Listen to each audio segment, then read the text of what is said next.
दोस्तों आज के इस वीडियो में हम बात करने वाले हैं एप्लीकेशन डेवलपमेंट का पूरा प्रोसेस। ये वीडियो मेरे सभी सब्सक्राइबर्स के लिए है और उन लोगों के लिए जो नॉन टेक्निकल हैं और ये जानने में इंटरेस्ट रखते हैं कि एक एप्लीकेशन बनवाने का पूरा प्रोसेस क्या होता है।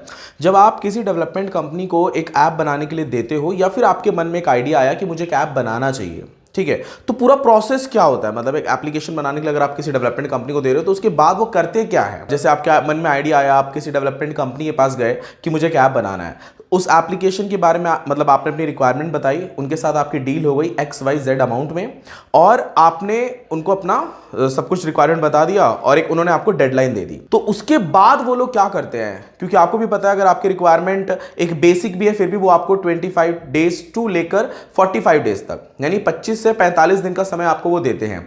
तो ये 25 से 45 दिन में एक्चुअल में क्या करते हैं, वो एप्लीकेशन पूरा ये डेवलप होता कैसे है। आज मैं बात करूंगा स्टैटिक ऐप के बारे में और एक डायनामिक ऐप के बारे में इस वीडियो में, ठीक है।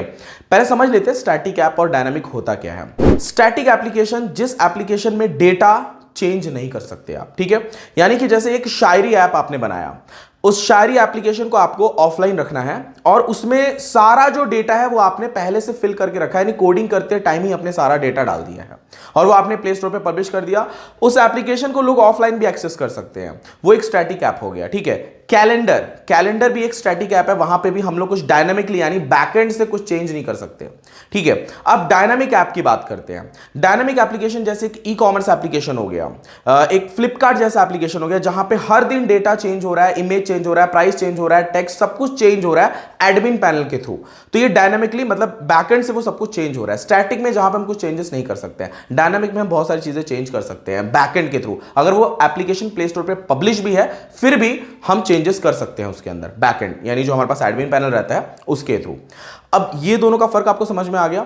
अब आपने किसी एप्लीकेशन डेवलपमेंट कंपनी को आपने बोला कि भाई मेरा एक ऐप बनाना है जिसमें एक ई कॉमर्स ही ऐप समझ के चलते हैं कि भाई मेरा एक ई कॉमर्स ऐप बना दो, मुझे इसमें ये फंक्शंस चाहिए। आपने उनको रिक्वायरमेंट बता दी। उसके बाद उनका प्रोसेस क्या रहता है, उनका प्रोसेस ये रहता है, सबसे पहले आपके एप्लीकेशन की डिजाइनिंग की जाती है। एक यूजर एक्सपीरियंस, एक UI एंड UX डिजाइनर आपके एप्लीकेशन की पहले डिजाइनिंग करता है। डिजाइनिंग कंप्लीट होने के बाद, डिजाइनिंग कंप्लीट होने में लगभग 6 से 7 दिन, अगर बड़ा रिक्वायरमेंट है तो 10 से 15 दिन लग जाते हैं, ठीक है। अब वो 10 से 15 दिन में जब आपकी एप्लीकेशन की डिजाइनिंग कंप्लीट होती है तो जो डेवलपमेंट कंपनी होती है वो आपको पहले डिजाइन दिखाती है कि हमने पूरा रेडी कर लिया आपका डिजाइन, प्रोटोटाइप करके दिखाते हैं अच्छे से कि आपके एप्लीकेशन में ये बटन यहाँ रहेगा, इस बटन का कलर ये रहेगा, आपके एप्लीकेशन का थीम ये रहेगा, आपके एप्लीकेशन में इस तरीके से स्क्रीन को हमने डिजाइन किया है। हर स्क्रीन मतलब स्क्रीन की राउटिंग की जाती है कि भाई ये लॉगिन स्क्रीन पे क्लिक करने के बाद ये होने वाला है, वो सब कुछ वहां पे मतलब डिजाइनिंग में अपने को समझ में आ जाता है। डिजाइनिंग पार्ट अगर आपने अप्रूव कर दिया, उसके बाद आता है हमारा कोडिंग वाला पार्ट। अब कोडिंग पार्ट में मैं आज इस वीडियो में, वैसे तो बहुत सारे प्रोग्रामिंग लैंग्वेजेस है front end and back and के लिए। फ्रंट एंड यानी जो आपका यूजर ऐप यूज करने वाला है, बैक एंड यानी जो आपके पास कंट्रोल पैनल रहने वाला है जिससे कि आप एप्लीकेशन को कंट्रोल करोगे। ये दो चीज आपको मिलती है जब आप किसी भी एप्लीकेशन डेवलपमेंट कंपनी से अपना ऐप डेवलप कराते हो। तो फ्रंट एंड के लिए प्रोग्रामिंग लैंग्वेजेस रहती हैं, जैसे जावा हो गया, फ्लटर हो गया, ये एंड्रॉइड स्टूडियो में बनता है, VS स्टूडियो में बना सकते हैं, ठीक है। तो मैं अभी फिलहाल इस वीडियो में फ्लटर और बैकएंड के लिए मैं Node.js की बात कर रहा हूं, या फिर बैकएंड के लिए हम PHP की बात कर लेते हैं, ठीक है। तो फ्लटर जो फ्लटर एक्चुअली एक फ्रेमवर्क है जहां पे हम डार्ट प्रोग्रामिंग लैंग्वेज का यूज करते हैं। उसमें ही हम लोग आपका जो पूरा डिजाइनिंग रहता है ना, वो पूरे डिजाइन को हम लोग फ्लटर में, मतलब एक अभी एग्जांपल लेके चल रहे हैं हम लोग, ठीक है।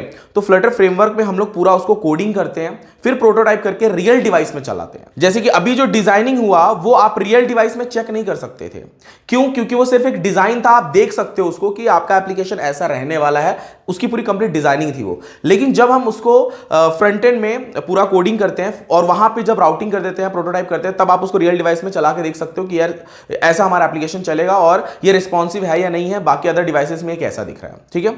अब आता है बैकएंड का काम, ठीक है। अब बैकएंड में क्या होता है, जो एप्लीकेशन की डिजाइनिंग हुई थी उसको जो हमने कोडिंग में निखारा, अभी एप्लीकेशन में जो हम चला रहे हैं, पर उसमें फंक्शन काम नहीं कर रहे हैं। जैसे एग्जांपल के तौर पे, जैसे मैंने कुछ टेक्स्ट फील्ड में डेटा फिल किया, डेटा फिल करने के बाद अगर मैं साइन अप बटन पे क्लिक कर रहा हूं तो वो डेटा कहीं ना कहीं स्टोर होना चाहिए। इसके लिए अपने को बैकएंड की प्रोग्रामिंग लैंग्वेज की जरूरत पड़ती है। और बैकएंड में हम लोग यूज करते हैं PHP लैंग्वेज, और उसमें जो डेटाबेस होता है, डेटाबेस को स्टोर कराने के लिए हम लोग यूज करते हैं MySQL।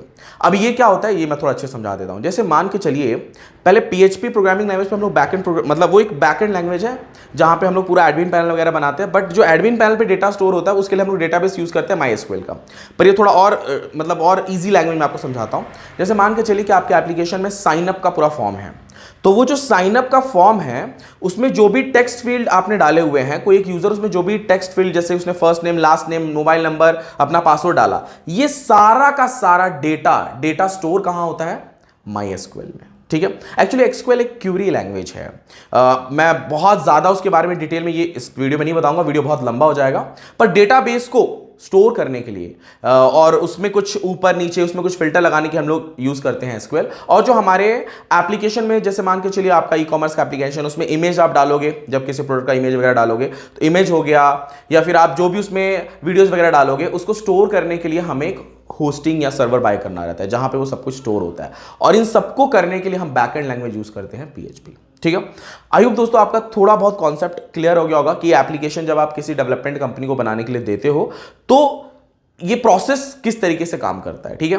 अगर आपका कॉन्सेप्ट क्लियर हो गया है या फिर अगर नहीं हुआ है, कंफ्यूजन में अभी आप हो, तो आप मुझे कमेंट कर सकते हो कि अभी और क्या आपके क्वेश्चंस वगैरह है। मैं जरूर नेक्स्ट वीडियो में उसको कवर करने की कोशिश करूंगा। अगर आपको मेरा ये वीडियो पसंद आया और समझ गए हो तो इस वीडियो को लाइक जरूर करना। अगर आप मेरे चैनल पर नए हो तो चैनल को सब्सक्राइब कर लो। थैंक यू दोस्तों, मिलते हैं नेक्स्ट वीडियो में।